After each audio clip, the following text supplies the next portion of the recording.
Hello friends, कैसे हैं आप? सर बहुत बढ़िया। आज का दिन था ऑप्शंस बायर के लिए। आज ऑप्शंस बायर की बल्ले बल्ले। आज की इस पहली वीडियो के अंदर मैं आपके साथ चर्चा करूंगा कि भाई आज गहमा गहमी रही बजट की। बजट से जो उम्मीदें थी वो शायद लगभग लगभग सब लोगों की पूरी हो गई, लेकिन जो हमारी चर्चा थी भाई रूरल डेवलपमेंट वाली, उस पर कुछ ज़्यादा जो है चर्चा नहीं हुई। दूसरा, कल मैंने कहा था कि अदानी ग्रुप जो है सेमीफाइनल मैच तो जीत गया है लास्ट में गोल करके, लेकिन अब फाइनल की जो है 3 दिनों का ये मैच अगर हम मान लें, क्योंकि अगले 3 दिन बड़े क्रूशियल है, तो आज का पहला दिन था। जैसे इंडिया ऑस्ट्रेलिया सीरीज़ होती थी तो वहाँ पर जब फाइनल मैच होता था तो ऑस्ट्रेलिया और इंडिया के जो मैच होते थे जब हम लोग देखते तो 3 फाइनल होते थे, तो 3 में से जो 2 जीतता था वो विनर हो जाता था। तो अभी जो है मुझे लगता है कि यहाँ पर भी 3 दिनों का, जैसे इंडिया ऑस्ट्रेलिया की सीरीज़ के अंदर 3 फाइनल मैच हुआ करते थे, वैसे ही शायद यहाँ पे। तो आज का पहला मैच जो है अदानी जी जो है हार गए हैं, और आज जो चीथड़े उड़ाए हैं अदानी इंटरप्राइजेस के, जिसकी हम चर्चा कर रहे थे, हमने चर्चा की थी कि भाई किसी तरीके से यार दोस्तों के साथ मिलके, क्योंकि देखिएगा बहुत बड़े बिजनेसमैन है तो इतनी तो हेल्प ले ही सकते हैं, क्योंकि बहुत बड़ा एफपीओ था भी नहीं, तो बहुत अच्छे से इन्होंने मैनेज भी कर लिया था। लेकिन उसके बाद क्या, उसके बाद 26.85% की जो है मार्केट कैप आज सुहा हो गई। ये तो खाली अदानी इंटरप्राइजेस की। और आज शिकार हुआ इनका एक फंडामेंटली साउंड शेयर भी, जिसमें अदानी पोर्ट्स की गिनती थी 17.59। और इसके अलावा बाकी अदानी ग्रुप के जो शेयर्स हैं वो भी सभी कमजोरी के साथ थे, और जिनमें 5% सर्किट था, जो अदानी पावर और AWL, वहाँ भी 5% के सर्किट थे।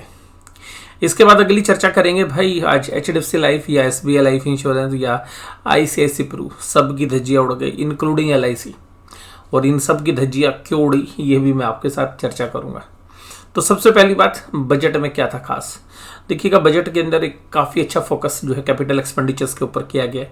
बजट को वेलकम किया गया है और सभी के द्वारा वेलकम किया गया है, क्योंकि सभी का ध्यान रखा गया है। और जो डिफेंस का बजट है उसमें सबसे ज़्यादा बढ़ोतरी की गई है।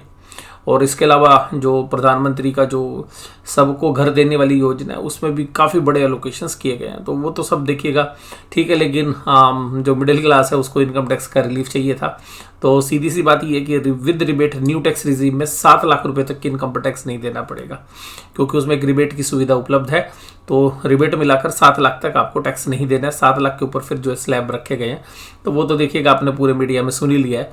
लेकिन उसका असर क्या हुआ? उसका असर ये हुआ कि जो ATC की छूट है वो उसके अंदर उपलब्ध नहीं होगी न्यू रिजीम में। और जैसे ही आज न्यू रिजीम की घटना हुई तो लोगों को लगा कि यार कोई बात नहीं, न्यू रिजीम वाला पुराना ही है, और सब लोग जो है तालियां बजाते हुए संसद में भी नजर आए, और सारे सांसद जो है बड़ा जो है बेसब्री से जो इस चीज़ का इंतजार कर रहे थे वो उन्होंने कही।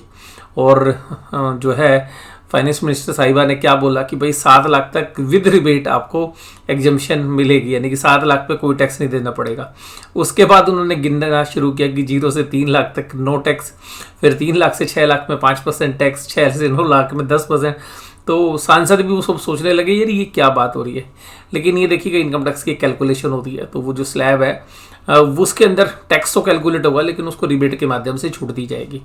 तो ये जो है सब लोगों को असमंजस में डालता हुआ नजर आया। और मैं उस समय पर जो लाइव टेलीकास्ट है वो जी बिजनेस के ऊपर देख रहा था, तो जी बिजनेस का जो पैनल है वो उसके बाद जो है मैंने तकरीबन 5-6 मिनट अब बाजार और देखा, और उसके बाद जो है वो सारे एंकर्स भाई साहब तालियां बजाते हुए, भाई 10 में से 10 नंबर, 10 में से 10 नंबर, 10 में से 10 नंबर।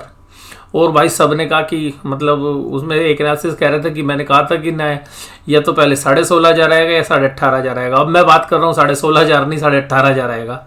मतलब इतना पॉजिटिव सब लोग जो है उसके ऊपर नजर आ रहे थे। तो आप समझिएगा अगर कोई भी चैनल उस समय देख रहा होगा तो सबने पहले सबसे पहले शॉर्ट काटे होंगे, और सबने अपने शॉर्ट काटे, और उसके बाद बाजार ने गिरना शुरू किया।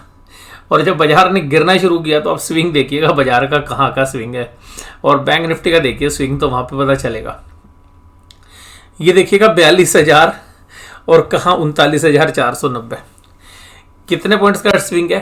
2500 पॉइंट का स्विंग है। 2500 पॉइंट का स्विंग, 2500 से भी ज़्यादा पॉइंट का स्विंग है एक ही दिन में। और एक दिन नहीं है, वो है कितनी देर में? वो स्विंग मात्र 1.5-2 घंटे में सब कुछ हो गया। बाजार नीचे भी चला गया, ऊपर भी आ गया। त्राहिमाम त्राहिमाम। चाहे ऑप्शन सेलर कॉल साइड में था, चाहे वो पुट साइड में था, सबके पैरों के नीचे से जमीन खिसकती हुई नजर आई।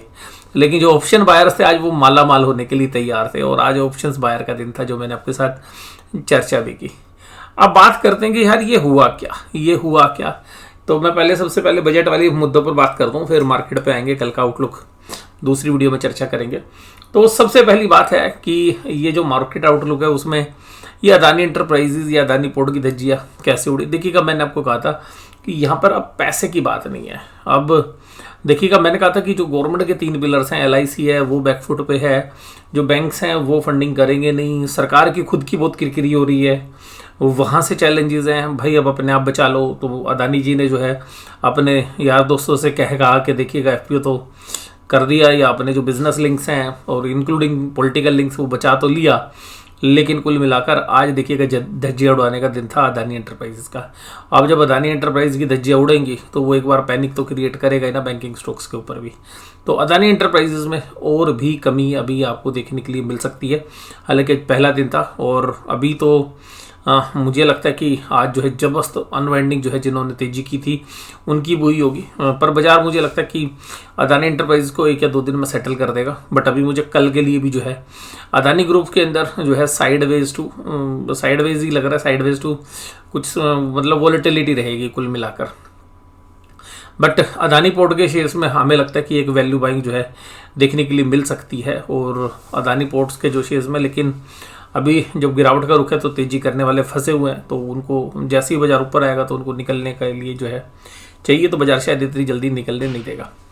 वहीं पर जो न्यू टैक्स रिजीम है उसमें 80C सेक्शन की भाई सुविधा उपलब्ध होगी नहीं, और 80C नहीं होगी तो भाई इंश्योरेंस कंपनी वाले क्या बेचते हैं? भाई तुम्हें इनकम टैक्स की छूट मिलेगी, इनकम टैक्स की छूट मिलेगी। इनकम टैक्स तो इंश्योरेंस तो कोई बेचता नहीं, टर्म प्लान तो बेचते नहीं है। सरकार ने इनको लाइसेंस दे रखा है लूटने का, और ये क्या है, इंश्योरेंस के नाम पे इन्वेस्टमेंट बेचते हैं। अब जब इंश्योरेंस कंपनी इन्वेस्टमेंट बेचती है इंश्योरेंस के नाम पे, तो उसमें एक चीज़ तड़का और लगा देती है टैक्स सेविंग का। तो अब वो टैक्स सेविंग इंस्ट्रूमेंट भाई रहेगा नहीं। और न्यू टैक्स रिजीम में, क्योंकि जो पिछले बार जो न्यू टैक्स रिजीम थी जो 2 साल पहले आई थी, उसमें ज़्यादा बेनिफिट नहीं आ रहा था टैक्स पेयर को। अब क्या टैक्स पेयर को बेनिफिट आता हुआ नज़र आ रहा है, तो शायद वहाँ से आपको इंश्योरेंस के धंधे में थोड़ा सा डी ग्रोथ देखने के लिए मिल सकती है। इसके अलावा इनको एडवर्टीजमेंट बहुत जबरदस्त करनी पड़ेगी। अब लोगों को समझाना पड़ेगा कि भाई तुम इंश्योरेंस ले लो, और इंश्योरेंस में अगर टर्म प्लान बेचेंगे तो इंश्योरेंस कंपनी को बचेगा क्या। तो कुल मिलाकर इंश्योरेंस कंपनीज के लिए अभी डी रेटिंग हो सकती है। इनकी पी रेशो देखिएगा अभी 100-125 पे ट्रेड करती है। और मुझे ऐसा लगता है कि चाहे HDFC लाइफ हो, SBI लाइफ हो, या बाकी कोई भी लाइफ इंश्योरेंस कंपनीज है, इनके लिए राह भी आसान नहीं है और कोई बहुत बड़ी बात नहीं होगी। और आपको थोड़ा सा अजीब लगेगा कि सर क्या बात कर रहे हैं। मुझे ऐसा लगता है कि अभी भी इन शेयर्स में 10% की गिरावट के बावजूद, और ICICI प्रू में तो तकरीबन 13% की गिरावट थी, इस गिरावट के बावजूद भी हो सकता है कि आपको लाइफ इंश्योरेंस के शेयर्स यहाँ से भी 10 से, ध्यान से सुनिएगा, 10 से 30% तक और गिर सकते हैं। ये मेरा आकलन है, देखिएगा, अंदाज अपना अपना, ठीक है जी, अंदाज अपना अपना। तो मैं अपने अंदाज से बात करूं, 10% से 30% तक गिर सकते हैं। मैं कोई भी सेल रिकमेंडेशन नहीं कर रहा हूँ और ना कोई बाय रिकमेंडेशन कर रहा हूँ। ये मेरा आकलन है कि बाजार इसको डी रेटिंग करेगा। मैं इन वैल्यूशंस को पहले से ही ओवर वैल्यूड मानता हूँ, और अब जो है इसके अंदर एक राह जो है अभी आसान नहीं है, और इसमें डी रेटिंग होगी, निश्चित ही होगी। और इसके अलावा एक चीज़ और ध्यान रखिएगा कि जो ELSS है, यानी कि इक्विटी लिंक सेविंग स्कीम, उनके लिए भी राह आसान नहीं है। और हालांकि कुल मिलाकर जो सरकार ने एक काम तो बढ़िया किया है, और वो काम यही है कि भाई इंश्योरेंस को आम आदमी पे छोड़ दिया। भाई आपने कहाँ इन्वेस्टमेंट करनी है वो आपकी मर्जी ना, जो आपका पैसा आप अपने हिसाब से लगाओ। इनकम टैक्स की लालच के अंदर यार तुम अपने पैसे को गलत जगह निवेश क्यों करो। तो अगर निवेश सही जगह होगा तो भाई तुम रिटर्न ज़्यादा बना लोगे, उससे ज़्यादा कि तुम टैक्स सेविंग थोड़ी ना करोगे। तो तुम टैक्स, हमने तुम्हें छोड़ दिया, तुम जाओ न्यू रिजीम में, अपना पैसे अपने हिसाब से लगाओ, तुम टैक्स सेविंग इंस्ट्रूमेंट में कम रिटर्न लोगे, कहीं अपने हिसाब से रिटर्न लोगे तो 3-4-5% वैसे फालतू कमा लोगे। तो मुझे लगता है कि ये मेरा मानना है और आपके भी अलग हो सकते हैं। इसके अलावा बैंकिंग स्टॉक्स के अंदर वैसे आज दम था, एसबीआई ने आज दम तोड़ दिया और एसबीआई की ही गिरावट आज जो है बैंक निफ्टी के अंदर कमजोरी का कारण रही।